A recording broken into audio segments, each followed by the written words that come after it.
कांग्रेस और मोदी के बीच गालियों पर छिड़ी जंग। कांग्रेस की गालियों का मोदी ने दिया करारा जवाब। मोदी और कांग्रेस की लड़ाई से ठाकरे को लगी मिर्ची। महाराष्ट्र से मोदी पर ठाकरे ने बोला जोरदार हमला।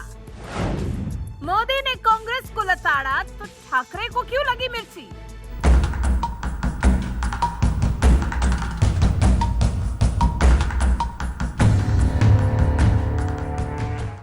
कभी महाराष्ट्र की सत्ता हासिल करने के लिए कांग्रेस से दोस्ती करने वाले उद्धव ठाकरे आज कांग्रेस के इतने पक्के दोस्त हो गए हैं कि देश के प्रधानमंत्री नरेंद्र मोदी सियासी रैलियों में कोसते कांग्रेस को हैं और दर्द उद्धव ठाकरे को होता है।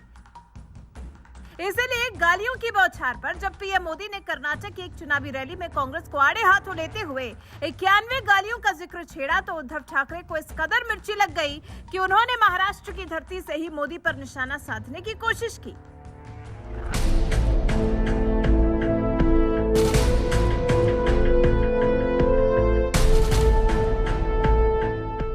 दरअसल मोदी को गालियां देना देश की राजनीति में कोई नई बात नहीं है। कांग्रेस के ही दिग्गज नेता मणिशंकर अय्यर ने पीएम मोदी को नीच कह दिया था, तो वहीं कांग्रेस के अध्यक्ष मल्लिकार्जुन खड़गे भी पीएम मोदी को रावण से लेकर सांप तक कह चुके हैं। अपनी ही बात करते हैं। आप किसी को मत देखो, मोदी को देखकर वोट दो। अब भाई तुम्हारे को तुम्हारी सूरत कितनी बार देखना, कारपोरेशन में भी तुम्हारी सूरत देखना, एमएलए इलेक्शन में तुम्हारी सूरत देखना, एमपी इलेक्शन में भी तुम्हारी सूरत देखना, हर जगह कितने हैं भाई? क्या आपके रावण के जैसा 100 मुख है क्या है? लेकिन हैरानी की बात तो यह है कि इसके बावजूद पीएम मोदी ने कभी भी पलटकर गाली का जवाब गाली से नहीं दिया, बल्कि जनता से ही कांग्रेस को जवाब देने की अपील की। कुछ ऐसा ही इस बार भी हुआ जब मल्लिकार्जुन खड़गे ने एक चुनावी रैली में पीएम मोदी को जहरीला सांप कह दिया था। इस पर पीएम मोदी ने भी कर्नाटक की एक चुनावी रैली में कांग्रेस को आड़े हाथों लेते हुए कहा था कि मुझे 91 बार गालियां दी गई। साथियों, कांग्रेस हर उस व्यक्ति से नफरत करती है जो सामान्य मानवी की बात करता है, जो उनके भ्रष्टाचार को सामने लाता है, जो उनकी स्वार्थ भरी राजनीति पर प्रहार करता है। कांग्रेस की नफरत उससे परमानेंट हो जाती है। अभी इस चुनाव में भी कांग्रेस ने फिर से मुझे गालियां देने का काम शुरू कर दिया है। मैंने देखा किसी ने उन गालियों की लिस्ट बनाई है और वो गालियों की लिस्ट मुझे दी है। अब तक मुझे ये कांग्रेस के लोगों ने 91 टाइम अलग अलग गालियां दी है। पीएम मोदी ने चुनावी मंच से कांग्रेस की ओर से मिल रही गालियां गिनवानी शुरू की तो सबसे पहले कांग्रेस ही भड़क गई और पार्टी महासचिव प्रियंका गांधी ने पीएम मोदी का मजाक उड़ाते हुए कहा कि लेकिन मैंने पहला ऐसा प्रधानमंत्री देखा है बहनों और भाइयों, पहला देखा है ना, जो आपके सामने आकर रोता है कि मुझे गाली लग रही है, मुझे गाली दे रहे हैं। आपके दुख सुनने के बजाय अपना दुखड़ा आपको सुनाते हैं। देश के प्रधानमंत्री और प्रियंका गांधी के बीच गालियों पर कुछ इसी तरह की तकरार हुई क्योंकि गालियों का ये मसला कांग्रेस से जुड़ा था। लेकिन हैरानी की बात तो ये है कि कर्नाटक में छिड़ी सियासी जंग को लेकर महाराष्ट्र में बैठे उद्धव ठाकरे तिलमिला गए, जैसे मानो पीएम मोदी कांग्रेस पर नहीं उन्हीं पर निशाना साध रहे हो। इसीलिए महाराष्ट्र की एक रैली से ही पीएम मोदी पर निशाना साधते हुए उद्धव ठाकरे ने कहा, पीएम मोदी ने कर्नाटक में कहा कि कांग्रेस ने उन्हें 91 बार अपशब्द भाषा का इस्तेमाल किया। लेकिन मेरा भी पीएम मोदी से एक सवाल है, क्यों आपके लोग मुझे, आदित्य ठाकरे और मेरे परिवार को हर दिन अभद्र भाषा बोल रहे हैं? मैं उनसे कहना चाहूंगा कि पहले आप उन लोगों का मुंह बंद क्यों नहीं कर देते? इतना ही नहीं, संजय राउत का जिक्र करते हुए पूर्व सीएम उद्धव ठाकरे ने यह भी कहा कि संजय राउत और हमारे कार्यकर्ता अब भी इस तरीके की भाषा का इस्तेमाल नहीं करते हैं। बीजेपी के लोग कुछ भी बोल रहे हैं। जब मैं कांग्रेस और एनसीपी में जाता हूं तो वो कहने लगते हैं कि मैंने हिंदुत्व से किनारा कर लिया है। तो मैं उनसे पूछना चाहता हूं कि जब मोहन भागवत मस्जिदों में जाते हैं तो इस पर उनकी क्या राय है।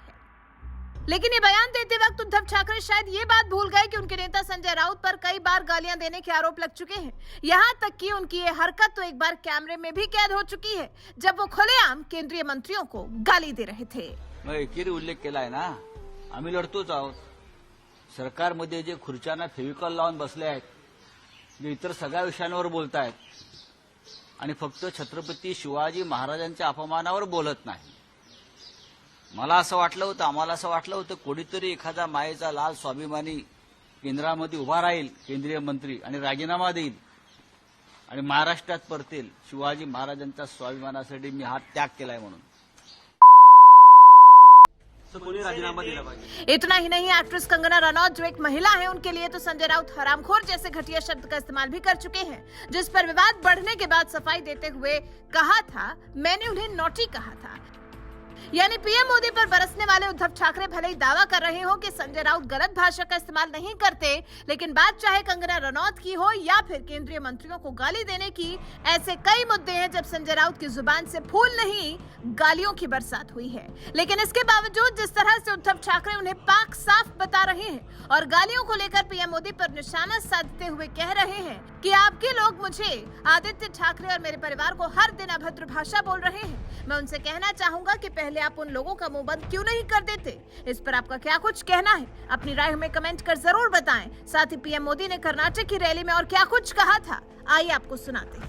हर उस व्यक्ति से नफरत करती है जो सामान्य मानवी की बात करता है, जो उनके भ्रष्टाचार को सामने लाता है, जो उनकी स्वार्थ भरी राजनीति पर प्रहार करता है। कांग्रेस की नफरत उससे परमानेंट हो जाती है। अभी इस चुनाव में भी कांग्रेस ने फिर से मुझे गालियां देने का काम शुरू कर दिया है। मैंने देखा किसी ने उन गालियों की लिस्ट बनाई है और वो गालियों की लिस्ट मुझे दी है। अब तक मुझे ये कांग्रेस के लोगों ने 91 टाइम अलग अलग गालियां दी है। अरे कांग्रेस ने ये गालियों की डिक्शनरी में टाइम खराब करने के बजाय अगर इतनी मेहनत उन्होंने गुड गवर्नेंस के लिए की होती, कांग्रेस कार्यकर्ताओं का उत्साह बढ़ाने के लिए किया होता, तो आज कांग्रेस की ऐसी दुर्दशा न होती, ऐसी दयनीय स्थिति नहीं आती। लेकिन साथियों, जो भी गरीब के लिए काम करता है, जो देश के लिए काम करता है, उसे अपमानित करना ये कांग्रेस का इतिहास है। मैं अकेला नहीं हूं जिस पर इस तरह के हमले किए गए। आपको मालूम है, पिछले चुनाव में चौकीदार चोर चलाया, फिर आगे बढ़ गए मोदी चोर चलाया, फिर पूरा ओबीसी समाज चोर है चलाया, और अभी तो चुनाव की शुरुआत हुई कर्नाटका में और मेरे लिंगायत भाइयों बहनों को भी चोर कहने की हिम्मत कर दी। कांग्रेस के लोग कान खोल करके सुन ले, आपने जब जब जिसको गाली दी है, उन्होंने आपको ऐसी सजा दी है, ऐसी सजा दी है, आप दोबारा खड़े नहीं हो पाए हैं। इस बार कर्नाटका में भी ये गाली का जवाब, इनके सम्मान पर जो चोट पहुंची है, उसका जवाब वोट से दिया जाएगा।